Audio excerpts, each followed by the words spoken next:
Good evening, everyone. My name is Paul Young. I'm just going to walk you through a quick overview of GDP for November. Now, like anything else, people want to get quick information, so I'm going to be very quick in these key areas. GDP has up and down areas, but the key focus areas I want to highlight in November were retail and wholesale trade.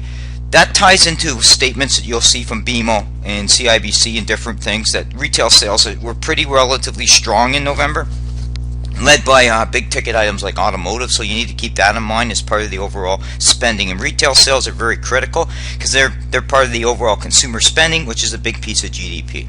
Second area I've always stressed in a lot of these presentations is food processing, and the agricultural area is a key area that the government needs to kind of continually expand as per the trade investment deals. There already are additional funds out there available to help expand innovation in those areas, from forestry, agricultural, and all that will take an uptick in that market segment because it's going through an uptick cycle. So that's something to bear in mind. The laggard or the slow areas are typically, right now, our manufacturing, it's down, but that ties into a couple different areas of manufacturing. A lot of the metal fabrication area that supports the oil industry from pipeline and all that is down because there's not the capital investment there, so we're seeing that uptick. However, there's some signs in manufacturing and automotive, which has had a very strong year, that's led some of that. So some of it's a mixed bag in manufacturing, but we should be watching the trends in there in areas like food processing and anything to do with aerospace, automotive. Those should be still strong areas going into 2016 and above. Second point, basically, I want to make well clear too as well, is entertainment. Entertainment's another good indication. Typically, when people are spending money in a healthy economy, entertainment's an area where they go out into restaurants, shows and all that. That was seen a decline in November, which is a very interesting area. So they may have spent more money on goods, but they didn't go out to entertain as much in November, which is an interesting month because typically with November is a period of time when you see people doing Christmas parties and different things out there. So I want to bear in mind. Key concerns now as we move forward here is we've got significant government policies in play from the review process and the environmental assessments, which is going to add time for capital investment coming in here.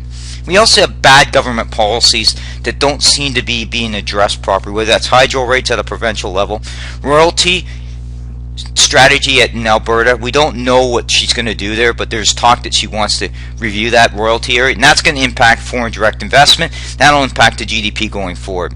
The federal budget. There's a lot of talk about priority setting there, from infrastructure to innovation to social housing.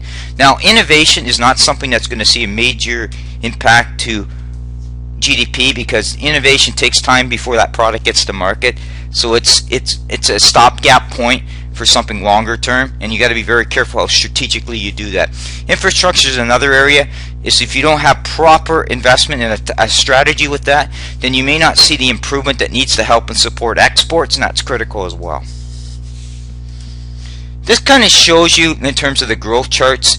The growth has been downgraded in Canada, so we're probably going to see lower growth of around 1.2% or to 1.8% this year, with an uptick in 2017. Now, the other thing you don't hear about quickly is the overall growth. We're in a period of slow growth. It's been that way since 2001. Despite what other governments officials have told you, we are in a period of slow growth because of the demographic shift. That demographic shift means there's less money being spent. This kind of gives you a good idea of the overall change in GDP. So good producing was up from November, and where we've seen basically the service sector is marginally up. So overall, basically GDP grew a bit in November, and that's the take that I want you to get out of this presentation. Thank you.